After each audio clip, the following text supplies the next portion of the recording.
I don't have them. I don't get that. So who would they get that information from? That in most employers, you keep that file. So 6 months down the road, the guy you hired down the road several months or whatever, it doesn't pan out.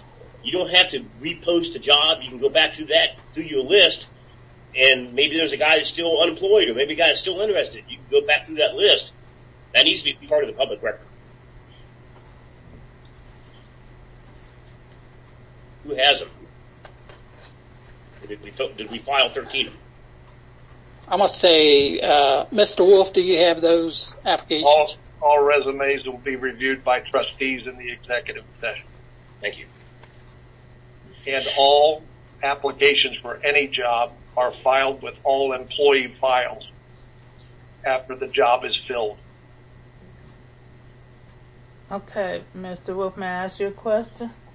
How many 13 applicants are not going to be employed? So where would you file those ones that aren't employed? Because you have to maintain them by federal law. I didn't say why. I said where would you file them? With the employee files for that, in a applicant file that's in with, and that's where Adrian's been keeping all of them for the last 5 years. Because you have HIPAA requirements to protect the rights of the employee or the applicant that applied with private information on it, and you cannot release it outside of these walls. Well, that's why I asked where they would be filed. So I am the fiscal clerk as well as the township clerk. So I wouldn't know if the trustees came to me. I wouldn't know where to get those files. Well, they've always been filed with the employee files by Adrian Jones, and that's what we're continuing. But Adrian's gone now, so who will be able to get them for them? Until you hire an administrative assistant, I have access to. You can get, and I can give you the key if you want it. Doesn't matter. That's a trustee decision, but I'm just asking. I want the trustees to be clear that I can't give them that information because I don't have access to it. We'll get a key made right away. Because I didn't have a key either. Adrian was the only one with a key, Miss Edwards. Okay, thank you.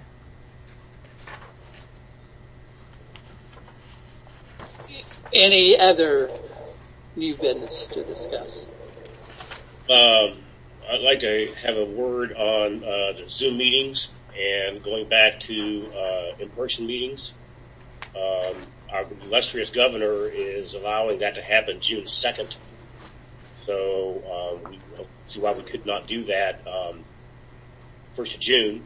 If we don't do it the 1st of June, we got to do it by the 1st of July per Ohio, the Bill 404. The ability to have the Zoom meetings runs out the 1st of July. So either we do it the next meeting, we go person to person, in-person meetings, or we wait another month and then do it. We have to do it by the 1st of July unless the state changes that House Bill 404 or extends it. Okay.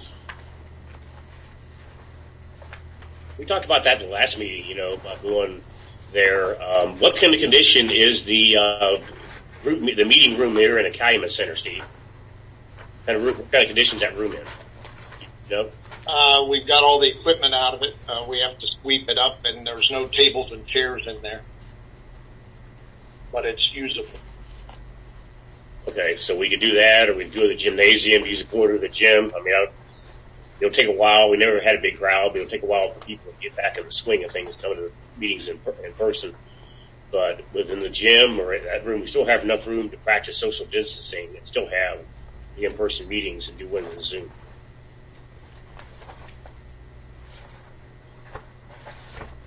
Okay, so you said the date was July 1st. It's going to be the last day that you can hold,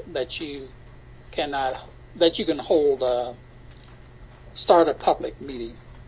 Or the way that, yes, but I understand House Bill 404, the way it is written now, that to be true. All right, then do you want to say that we will start July, whatever our meeting date is in July, or not? We can't make that decision here in the work session, but we can talk about that in the regular meeting and make a vote and vote that July 1st, all the meetings in July start being first meeting. The first meeting is the 6th of July. Okay. Just so you know. All right.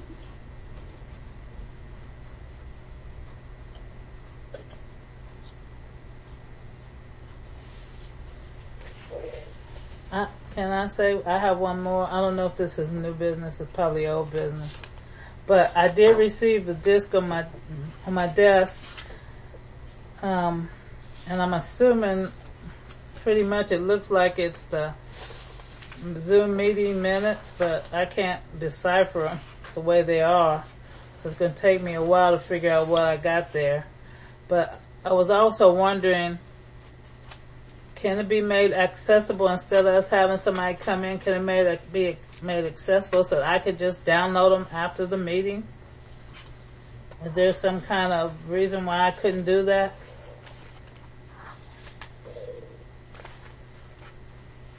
Okay, can you repeat what you just said, Tracy? Okay, so after the meetings are over, we have a video and an audio that Adrian used to give me after every meeting, maybe a couple days after the meeting.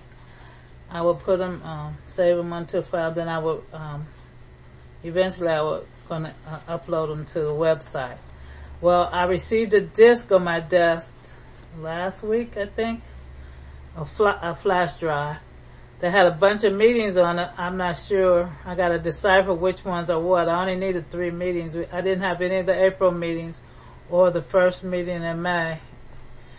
And now it's time to do this meeting. And I was wondering if I could have the access to download it myself instead of having somebody else do it, so I know what I'm getting when they leave a flash drive on my desk. I'm assuming it was Buckeye because I was told by Steve that some guy was coming in on, I think his name was Aaron from Buckeye, and he would get that information. So I'm assuming that's who did it. Why can't I just get access and download it myself?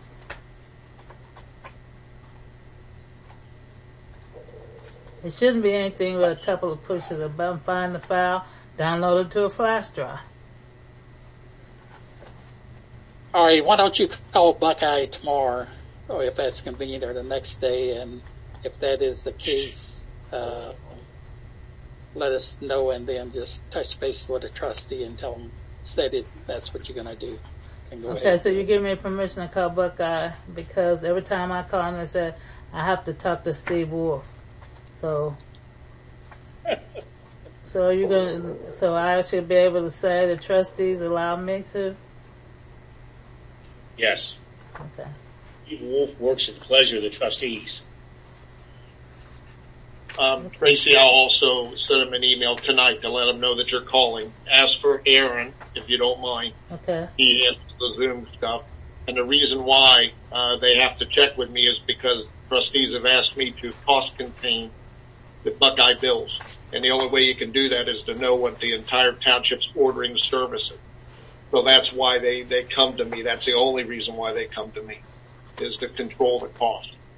So thank you. I'll send that email as soon as the meeting's over. All right. Thank you, Steve. Any other new business to discuss? Can I get a motion to adjourn? I'll second the motion. Tracy, can you call the roll? Trustee Mann? Yes. Trustee McLaughlin? Yes. All right. We'll see everybody at 7 o'clock. 6:34. Okay. Good timing, Chief. Thank you. We'll catch you on the next one, Chief.